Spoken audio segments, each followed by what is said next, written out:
नमस्कार दोस्तों, स्वागत है आपका अपने प्लेटफॉर्म योगेंद्रा टाइम्स पर। दोस्तों, आज के सेशन में हम बात करने जा रहे हैं मूल अधिकारों के उल्लंघन होने पर जारी किए जाने वाले रिटों के बारे में।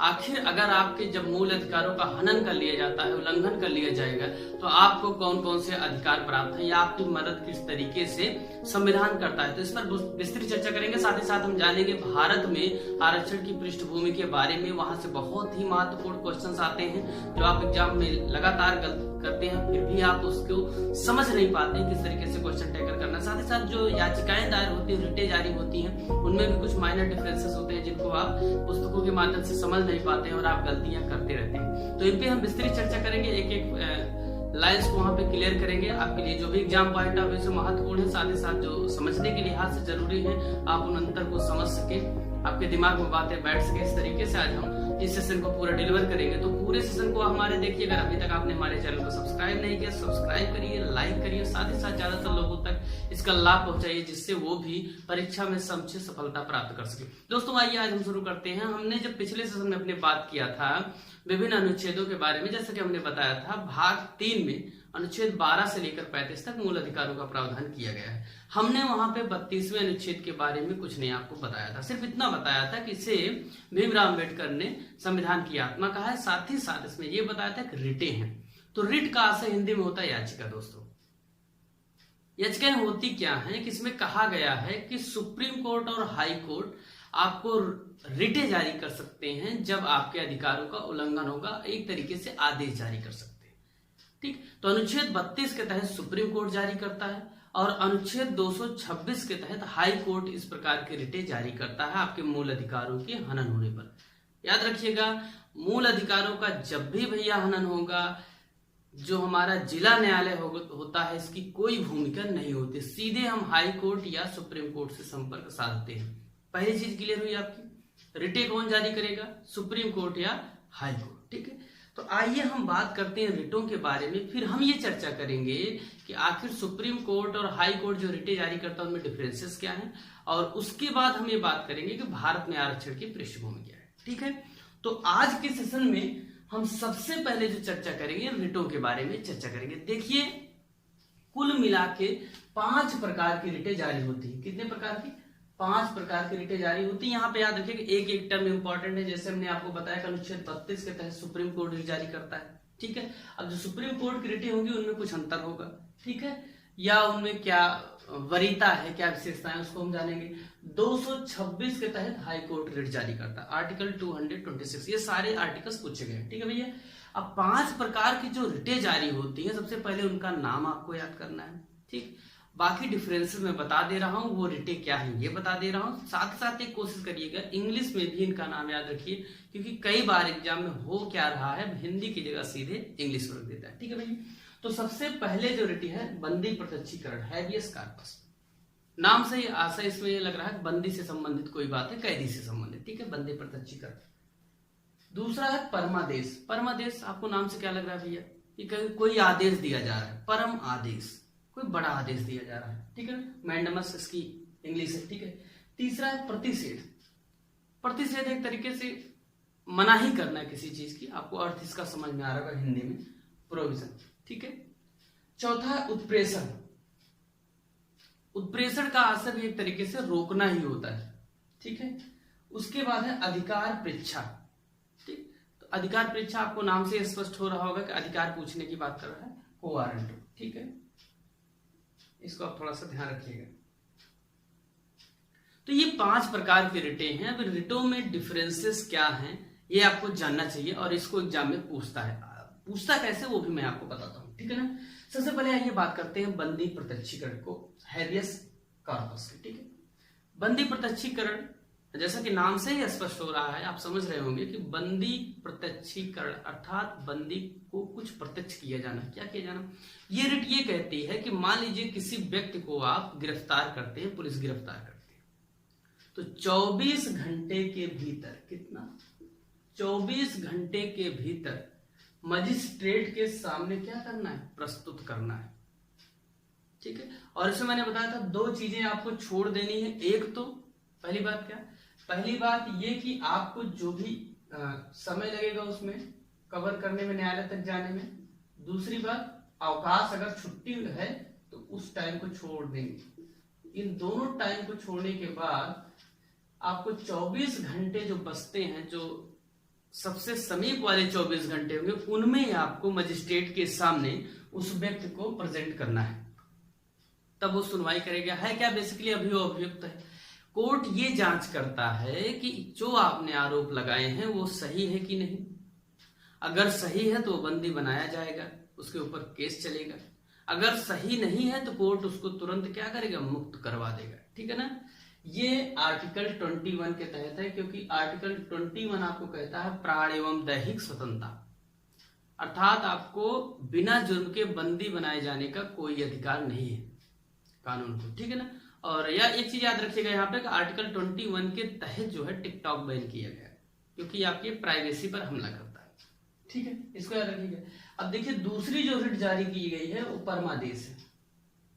परमादेश क्या है, ये बेसिकली किसी इंस्टीट्यूशन के या अधिकारी के खिलाफ, इसको आप कह सकते हैं, जो कोई गवर्नमेंट एम्प्लॉय होते हैं उनके खिलाफ ये जारी की जाती है। जो ऑफिसर्स होते हैं, जो अधिकारी होते हैं, ये तब जारी की जाती है जब वे अपने कार्यों को भली भांति निर्वहन नहीं कर रहे होते। जैसे मान लीजिए कोई एक ऑफिसर है, एम्प्लॉय तो उतना आदेशित होगा नहीं, मान लीजिए कोई एक ऑफिसर है, वो किसी कार्य को सही से नहीं कर रहा है, तो कोर्ट क्या कर सकता है, उसको आदेश दे सकता है कि आप अपने कार्यों को सही तरीके से करें, निर्वहन करें।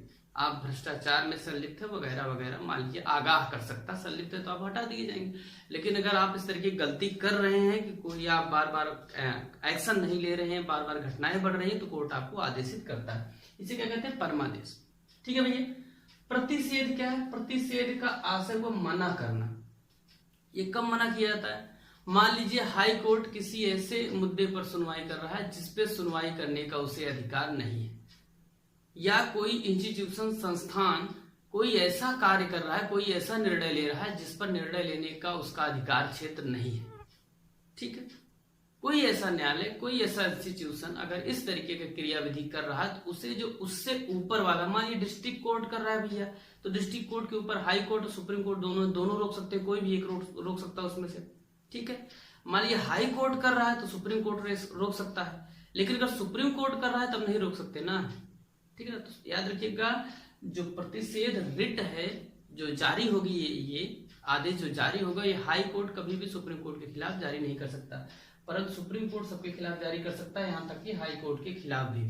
ठीक है, तो प्रतिषेध का आशय ये हुआ, जब कोई सुनवाई चल रही होती है कोर्ट में, उसमें उच्च न्यायालय या जो उससे ऊपर का न्यायालय है, उसे ये लगता है कि इस पर अधीनस्थ जो संस्थान है या न्यायालय है, इसको सुनवाई नहीं करनी चाहिए क्योंकि ये इसके अधिकार क्षेत्र में नहीं है, तो वो उस निर्णय को रोक देता है कि आप इस पे निर्णय नहीं देंगे, ये क्या है, ऊपर भेजा जाए। ठीक, उस पर क्या है, सुप्रीम कोर्ट निर्णय देगा। ठीक है, तो एक चीज याद रखिएगा, प्रतिषेध हमेशा क्या होता है, जिस समय सुनवाई हो रही होती है, सुनवाई के दौरान जारी किया जाता है। इसको याद रखिएगा, ये पूछ सकता है आपसे, सुनवाई के दौरान। ठीक है, सुनवाई के दौरान जारी किया जाता है। ठीक है, कौन सा, प्रतिषेध। अब एक और रेट अगली जो है उत्प्रेषण। उत्प्रेषण क्या होता है भैया, उत्प्रेषण का आशय ये होता है, जब किसी कोर्ट में सुनवाई चल रही होती है तो जो उससे ऊपर का कोर्ट है उसको अगर लगता है कि इस मुद्दे पर इनको निर्णय नहीं देना चाहिए, तब ये क्या करता है, रोक देता है।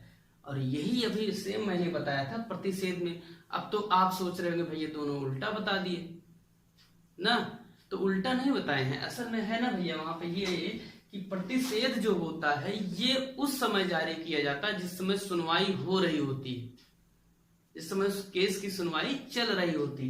उत्प्रेषण क्या होता है, ये सुनवाई के बाद में जारी किया जाता है, जब आप निर्णय दे चुका होता है कोर्ट आपके केस पर, तब ये जारी किया जाता है कि आपने जो निर्णय दिया है ये गलत है, सही कोई मतलब नहीं, ये निर्णय मान्य नहीं होगा, इस केस को हमारे यहाँ मंगाया जाता है। ठीक है, तो आप ऊपर के न्यायालय में ले जाते हैं, उस केस को सुनवाई की जाती है। ठीक है भैया। अधिकार परीक्षा क्या है, समझ में आ रहा है आपको। अधिकार परीक्षा आपको नाम से स्पष्ट हो रहा होगा कि अधिकार आपसे पूछा जा रहा है। जैसे होता क्या है, कई बार आप फर्जी डॉक्यूमेंट्स के आधार पे आप योग्य नहीं है, फिर भी योग्यता आप साबित कर देते हैं और आप किसी पद को प्राप्त कर लेते हैं। तो कोर्ट करता क्या है, आपसे पूछता है आप किस अधिकार से इस पद पर बैठे हैं, प्रूफ करें आप कि आप सही हैं। ठीक है, तो इस आधार पे आपको हटाया जाता है पदों से। इसको याद रखिएगा, ये व्यक्ति के खिलाफ होता है अधिकार परीक्षा। एक चीज और याद रखिएगा भैया यहाँ पे कि जो परमादेश होता है, परमादेश ये भी व्यक्ति के खिलाफ, संस्थान के खिलाफ मैंने बताया जारी होता है, लेकिन दो व्यक्तियों के खिलाफ कभी भी परमादेश जारी नहीं किया जा सकता। एक तो राष्ट्रपति, दूसरे राज्यपाल। एक क्वेश्चन पूछा जाता है, राष्ट्रपति और राज्यपाल के खिलाफ परमादेश रिट कभी भी जारी नहीं की जा सकती। ठीक है, तो उम्मीद है कि पांचों रिट आपको समझ में आ गई होंगी। बंदी प्रत्यक्षीकरण, परमादेश, प्रतिषेध, उत्प्रेषण और अधिकार परीक्षा, इनमें माइनर जो डिफरेंसेस हैं वो आपको समझ में आ गए होंगे। क्वेश्चन यहां से कैसे पूछेगा, पूछ सकता हो नॉर्मली कि सुप्रीम कोर्ट मूल अधिकारों के हनन होने पर कितने प्रकार की रिट जारी करता है, 5 प्रकार की रिट जारी करता है, इसको याद रखिएगा। ठीक है ना, पूछ सकता हो वो दे देगा कि प्रतिषेध की जो रिट है ये जारी की जाती है सुनवाई के दौरान, सुनवाई के पहले, तीसरा ऑप्शन दे देगा सुनवाई के बाद, चौथा ऑप्शन कुछ भी इस तरीके बना देगा कि पता नहीं या सभी।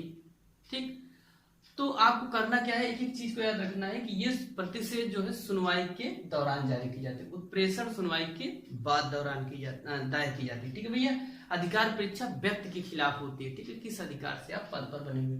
तो पांचों आज क्या है समझ में आए होंगे, हमें उम्मीद है। ठीक है, अब देखिए है क्या, थोड़ा यहां से और समझते हैं। जो हमारा सुप्रीम कोर्ट है, ये जो रिट जारी करता है पांचों, वो सिर्फ फंडामेंटल राइट्स पर जारी होती है। किस पे जारी होती है, फंडामेंटल राइट्स पे जारी होती है। जबकि जो हमारा हाई कोर्ट रिट जारी करता है, ये फंडामेंटल राइट के साथ साथ अन्य अगर कोई जो है लीगल प्रोसेस है, ठीक है, कोई कानूनी इस तरीके की गतिविधि है तो उस पर भी जारी कर सकता है। इस बात को याद रखिएगा कि अगर हम रिट को जारी करने की शक्ति बात करें तो हाई कोर्ट ज्यादा पावरफुल है। ठीक है, दूसरी बात एक याद रखिए, सुप्रीम कोर्ट ये बाउंडेड है कि इसको अगर आप जो भी आधार प्रस्तुत कर रहे हैं, प्रूफ प्रस्तुत कर रहे हैं कोर्ट में सुनवाई के लिए, याचिका के लिए, अगर वो सही है तो सुप्रीम कोर्ट उस पर रिट जारी करने के लिए बाध्य है। ये क्वेश्चन याद रखिएगा, दिमाग में सेट कर लीजिए, बाध्य है। ठीक, अब आपको समझ में आया होगा। 32 सुप्रीम कोर्ट जारी करेगा 5 प्रकार की रिटें, हाई कोर्ट जारी करेगा 226 के तहत, हाई कोर्ट भी 5 रिट जारी करता है, सुप्रीम कोर्ट भी 5 रिट जारी करता है। ठीक है, सुप्रीम कोर्ट सिर्फ मौलिक अधिकार रिट जारी करता है, हाई कोर्ट मौलिक अधिकारों के साथ साथ अन्य भी जो विधिक मामले हैं उन पर रिट जारी कर सकता है। सुप्रीम कोर्ट बाध्य है मौलिक अधिकार पर रिट जारी करने के लिए, हाई कोर्ट के पास इस तरह की कोई बाध्यता नहीं। ठीक है, तो आपको आशा करते हैं ये समझ में आया होगा। आइए हम इसके दूसरे पार्ट में चर्चा करते हैं आरक्षण की। आप इसको लगातार देखेंगे, आरक्षण का मुद्दा गरमाया रहता है, आरक्षण आरक्षण आरक्षण। देखिए आरक्षण की पृष्ठभूमि क्या है, आरक्षण आपको क्यों समझना चाहिए। आपने देखा कि इस समय भी आरक्षण के मुद्दे बहुत ज्यादा गरमाए हुए हैं और चुनाव है तो आपसे प्रश्न यहां से पूछे जा सकते हैं भैया। ठीक है ना, देखिए आरक्षण की बात आई क्यों। देखा, मैंने कल बताया था आपको, अनुच्छेद 16(4) में पिछड़े वर्ग शब्द की चर्चा की गई। अब ये तो कह के चले गए कि पिछड़े वर्ग लिख दिया गया। अब मुद्दा है पिछड़ा वर्ग होगा कौन भैया। दिक्कत तो ये भी है ना, डिसाइड कैसे होगा पिछड़ा वर्ग कौन। सब लोग सोचने लगे हाँ यार इस समय तो हमने सोचा नहीं पिछड़ा वर्ग कौन होगा। तो एक आयोग बनाया गया, कौन सा, काका कालेलकर आयोग। नाम भैया रख लीजिए, काका है, कालेलकर है, काका है सबसे पहले। ठीक है, जब इस तरीके की व्यवस्था बनती है पहले जो बड़े बुजुर्ग होते हैं उन्हें बुलाया जाता है, तो याद करने के तरीके काका कालेलकर है। काका जी आए, कब आए, 1953। ठीक, इनको कहा गया कि आप ये बताएं कि पिछड़े वर्गों में किसको शामिल किया जाएगा। काका कालेलकर आए भैया, अपना पूरा लेखा जोखा किए, भ्रमण किए, देखिए क्या सिचुएशन है, आरक्षण किस तरीके से दिया जाए। इन्होंने रिपोर्ट सौंपी, इन्होंने जो भी रिपोर्ट सौंपी उसे राष्ट्रपति ने क्या कर दिया, खारिज कर दिया। आपकी रिपोर्ट सही नहीं है। ठीक, अब खारिज हो गई रिपोर्ट, इसीलिए इस रिपोर्ट के बारे में कभी पूछा नहीं जाता है। हाँ, ये पूछा जाता है कि प्रथम पिछड़ा वर्ग आयोग कब गठित हुआ। तो 1953 में काका कालेलकर की अध्यक्षता में।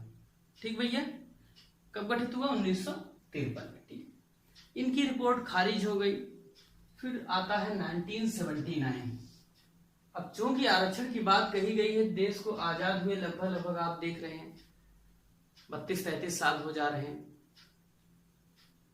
लोग डिमांड कर रहे हैं कि आरक्षण दिया जाए, एक राजनीतिक मुद्दा भी बन गया। तो 1979 में एक मंडल आयोग बनाया गया। सारी चीजें पूछी जाती, एक एक टर्म आप याद रखिएगा, नोट डाउन अच्छे से करिएगा। इसको नोट्स अगर नहीं बना रहे भैया तो बना लीजिए। हम कह रहे हैं इसमें हमारा कोई फायदा तो है नहीं कि अगर आप नोट्स बनाएंगे तो हमारा कोई फायदा हो जाएगा। हमारा फायदा इतना है कि आप काम करेंगे तो हमको भी अच्छा लगेगा थोड़ा, कि हाँ आप इसका लाभ ले रहे हैं, जो मेहनत की जा रही है वो सार्थक हो रही है और आप इससे अच्छा परिणाम पाएंगे। आप करिए, हर काम अपने मन से मत करिए, कुछ काम सामने वाले के भी मन से करना चाहिए। जैसे ये काम मैं जो बता रहा हूं, ठीक है ना, जिसको आप समझिए। लिखते जाइए एक एक पॉइंट्स को। अगर आप नहीं लिखेंगे तब दिक्कत होगी। आपको अभी याद हो जाएगा, कल को फिर भूल जाएगा, क्योंकि ऐसा सबके साथ होता है। ठीक है, मंडल आयोग को बना 1979 में। इसके अध्यक्ष कौन थे? बीपी मंडल। इनकी अध्यक्षता बनाया गया। इन्होंने रिपोर्ट दी अपनी, इनकी रिपोर्ट को मंजूर कर लिया गया, परंतु लागू नहीं किया गया। भारत में एक व्यवस्था ये भी है ना, राफेल समझौता कितने साल पहले हुआ, अभी तक देख रहे हैं क्या हो रहा है। साथ ही साथ आप देख रहे हैं जितने भी केसेस हैं, नई शिक्षा नीति कितने समय पहले, 40 साल कितने साल से अटकी पड़ी है ना। यातायात नियम कितने साल पुराने हैं। महामारी अधिनियम सैकड़ों साल, 200 साल पुराना है लगभग। तो आप देखेंगे इस तरीके से क्या कई व्यवस्थाएं बहुत दिनों पहले से चली आ रही थी, तो इसी तरीके लटका रहता सब भैया। तो ये भी लटका पड़ा था। 1979 में हो गया, राष्ट्रपति ने मंजूर कर दिया, परंतु क्या हुआ, अभी तक लागू नहीं हुआ। तो बीपी सिंह की सरकार आती है 1990 में, तुरंत लागू कर देते हैं। मंडल आयोग, अब ये पूछता है मंडल आयोग कब गठित हुआ, इसके अध्यक्ष कौन थे, इनकी सिफारिशों को लागू कब और किसने किया। ठीक है, तो बीपी सिंह ने किया 1990 में। ठीक है भैया, इसमें कहा क्या गया था, पिछड़े वर्गों के 27% आरक्षण सरकारी नौकरियों में दिया जाए। अब इन्होंने फिर एक शब्द यूज किया, पिछड़े वर्गों हेतु। काका कालेलकर ने एक काम किया। काका कालेलकर ने पिछड़े वर्गों का जो आधार था उसको जाति को बना दिया कि जो पिछड़ा वर्ग है ये जाति के आधार पे है, ऐसे आप नहीं बता सकते। और इन्होंने जितनी जातियों को भारत में अध्ययन किया, 3750 से ज्यादा जातियां इन्होंने ऐसी पाई जो आर्थिक रूप से बेहद पिछड़ी थी। लगभग 50% से ज्यादा आबादी क्या कर दिया इन्होंने, गरीब घोषित कर दिया एकदम। तो 27% आरक्षण उनको दिया गया। ठीक है, तो इनकी बात मान ली गई और ये आरक्षण की व्यवस्था बीपी सिंह ने लागू कर दी। फिर 1991 आता है। 1991 में पीवी नरसिम्हा राव प्रधानमंत्री रहते हैं। इन्होंने क्या कहा कि जो आर्थिक रूप से पिछड़े लोग हैं उनको हम 10% आरक्षण देंगे। कितना? 10% आरक्षण देंगे, जो वर्तमान में लागू है। नरेंद्र मोदी सरकार ने जिसको अप्लाई करवा दिया। ठीक है, और मंजूर हो गया वो। ठीक, तो इन्होंने जब कहा 10% आरक्षण देने की बात को, तो इसको क्या किया गया भैया, सुप्रीम कोर्ट द्वारा मना कर दिया गया। कहा ये वाला मामला तो ठीक है 27%, लेकिन ये सही नहीं है, नामंजूर कर दिया। ठीक, तो ये मामला उस समय 10% आरक्षण लागू नहीं हो पाया। अब देखिए हुआ क्या, आरक्षण लागू हुआ तो इसमें एक सबसे बड़ी जो फॉल्ट ये आई कि इसको जाति के आधार पर दिया गया। दूसरी फॉल्ट क्या आई, दूसरी फॉल्ट ये आई कि जो जाति के आधार पर जब दिया गया तो उस जाति में चाहे अमीर है चाहे गरीब है, सबको आरक्षण का लाभ मिल रहा है। तो वास्तव में जो गरीब है जिसको आरक्षण का लाभ मिले, मान लीजिए 3 ऐसी पोस्ट आई नौकर बनने की जिनको प्राप्त करना है किसी जाति विशेष को, गया गरीबों को, तो उनमें जो अमीर वर्ग है चूंकि वो जागरूक ज्यादा, तो क्या कर रहा है, उसका फायदा ले रहा है। जबकि गरीब वर्ग क्या है, अपना पिए भैया सो रहे हैं कहीं पे, तो वो फायदा नहीं ले पा रहे क्योंकि वो शिक्षा से दूर है। अब उनको फायदा कैसे दिया जाए, उनको फायदा तभी मिलेगा जब उन तक बात पहुंचेगी, उनको उन तक बात तभी पहुंचेगी जब इन तक सीट खाली होगी। तो उसके लिए जो है इसी तनातनी के बीच एक इंदिरा साहनी वाद आता है। इंदिरा साहनी ने जो है केस फाइल किया भारत सरकार से जवाब के स्वरूप में सुप्रीम कोर्ट में। तो उसमें एक मुद्दा यह है क्रीमी लेयर। कोर्ट ने निर्णय दिया कि एक ऐसा पैमाना डिसाइड कीजिए, गवर्नमेंट से कहा कि जितनी इनकम पाने वाले उसके तहत जो आते हैं उनको आरक्षण नहीं मिलेगा, भले ही वो क्या है पिछड़े वर्ग के तहत आते हो। यही है क्रीमी लेयर, मलाईदार परत। ठीक है, तो ये कहा गया कि एक फिक्स इनकम कर देते हैं, जो उतना कमाता है उसे आरक्षण का लाभ नहीं मिलेगा। ये वर्तमान में 8 लाख है। अगर आप 8 लाख रुपए आपकी पारिवारिक इनकम है, ठीक है भैया, तो आप क्या करेंगे, आरक्षण का लाभ नहीं पाएंगे। ठीक है, इसको सरकार ने भी हाल ही निर्णय लिया। ठीक, तो ये पूछता है कभी कभी कितनी क्रीमी लेयर की सीमा इस समय 8 लाख है। 8 लाख रुपए अगर आप पाते हैं तो आप आरक्षण का लाभ नहीं पाएंगे। दूसरा क्या कहा इसने कहा कि आरक्षण जो अधिकतम हो सकता है वो कितना हो सकता है, 50%। अपवादों को छोड़ दीजिए, जैसे तमिलनाडु में ज्यादा दिया गया था विशेष प्रावधान करके। आरक्षण अधिकतम कितना हो सकता है, 50% तक, इससे ज्यादा नहीं हो सकता है। ठीक है भैया। दूसरी बात, इसने कहा कि पदोन्नति जब होगी, प्रमोट जब आप किए जाएंगे तो उसमें आरक्षण नहीं दिया जाएगा। ठीक है। तीसरा क्या कहा कि मान लीजिए आप आरक्षण दे दें, तब अगर आरक्षण तर्क संगत नहीं है, आरक्षण में कोई फॉल्ट है, तब उसका क्या हो सकता है, पुनरावलोकन हो सकता है। न्यायालय उसको देख सकता है कि आपने आरक्षण सही दिया है कि नहीं दिया है, सही लागू हो रहा है कि नहीं लागू हो रहा है। अगर गलत लागू हो रहा है तो उसको निरस्त भी कर सकता है। ठीक है भैया। अब यहाँ पे इतनी व्यवस्था कर दिए। एक बात इन्होंने ये कही कि पदोन्नति में आरक्षण नहीं दिया जा सकता, और यही बात क्या थी कि कोर्ट की कही गई बात को सरकार ने बदलने का प्रयास किया। कब, 77वें संविधान संशोधन 1995 के द्वारा। इसके द्वारा कहा क्या गया कि हम एक अनुच्छेद जोड़ेंगे संविधान में, 16(4)A। 16(4)A में क्या कहा गया कि जो अनुसूचित जाति और अनुसूचित जनजाति हैं उनको पदोन्नति में आरक्षण दिया जा सकता है। अर्थात जो एससी और एसटीज हैं उनको पदोन्नति में आरक्षण दिया जा सकता है। ठीक है, इतना समझ में आया। तो वर्तमान में क्या है, एससी एसटी को आरक्षण दिया जा सकता है पदोन्नति में, प्रमोशन में भी। ठीक है। फिर क्या हुआ, 2006 में एक वाद फिर आया, एम नागराजनवाद। नागराजनवाद में क्या कहा गया कि आप आरक्षण देने से पहले 3 चीजें क्लियर करिए। डॉक्यूमेंटेशन उसका सही हुआ कि नहीं, डॉक्यूमेंट्स उसके चेक करिए। अगर प्रतिनिधित्व सही है, जैसे मान लीजिए आप जिस जाति को देना चाहते हैं आरक्षण, उस पद पर पहले से उस जाति के लोग हैं, तब आप आरक्षण नहीं देंगे। लेकिन अगर पर्याप्त प्रतिनिधि नहीं है तब देंगे। प्रशासनिक दक्षता, ऐसा ना हो कि आता नहीं कुछ और आरक्षण दे दिए। अगर आपको उस जिस पद पर आप जा रहे हैं उस पद की गरिमा को आप बचाने में अक्षम हैं, तो आप क्या करेंगे, उस पद के लायक नहीं, तब आपको आरक्षण नहीं दिया जाता। प्रशासनिक दक्षता सबसे ज्यादा मायने रखती है ना। चाचा बन गए, मान लीजिए कुछ बना दिए गए, किसी पद पर बैठा दिए गए, चाचा को आता कुछ नहीं, तो चाचा क्या करेंगे, जहां भी जाएंगे, मान लीजिए चाचा को आप एसडीएम बना देते हैं आरक्षण देकर, चाचा जहां जाएंगे एसडीएम पद के ऐसी तैसी करके आएंगे ना। ठीक है ना।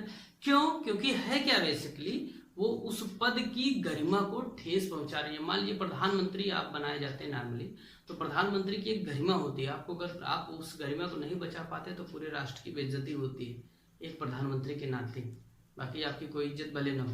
उसी तरीके से अगर आप किसी पद पर जाते हैं, उस पद पर बैठे व्यक्ति की जो गरिमा होती है उसको नहीं बचा पाएंगे तो क्या होगा, उस पद को ठेस पहुंचेगी। इसीलिए प्रशासनिक दक्षता की बात कही गई। एक चीज और याद रखिएगा थोड़ा सा, एक बनी थी रामनंदन समिति, बोल भैया, रामनंदन समिति, ये 1993 में बनी थी। ये भी क्या थी, पिछड़ा वर्गों के डिसीजन के लिए, पिछड़ा वर्ग कौन होगा इसी से संबंधित थी। ठीक है ना।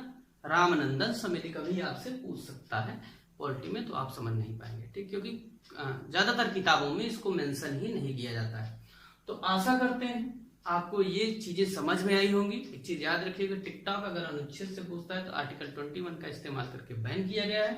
साथ ही साथ 5 प्रकार की रिटें जारी की जाती हैं। आरक्षण का लेकर से लेकर हमने आपको एम नागराजनवाद तक पूरा बता दिया। इसको 2 बार आप पढ़िएगा अच्छे से मन लगा के। और अगर आपको कहीं पे कोई डाउट आ रहा है तो आप yogendratimes@gmail.com पर मेल कर सकते हैं या कमेंट बॉक्स में जाकर कमेंट कर सकते हैं और हमसे सीधे सवाल पूछ सकते हैं। ठीक है, बहुत बहुत धन्यवाद, बने रहे हमारे साथ, मिलते हैं अगले सेशन।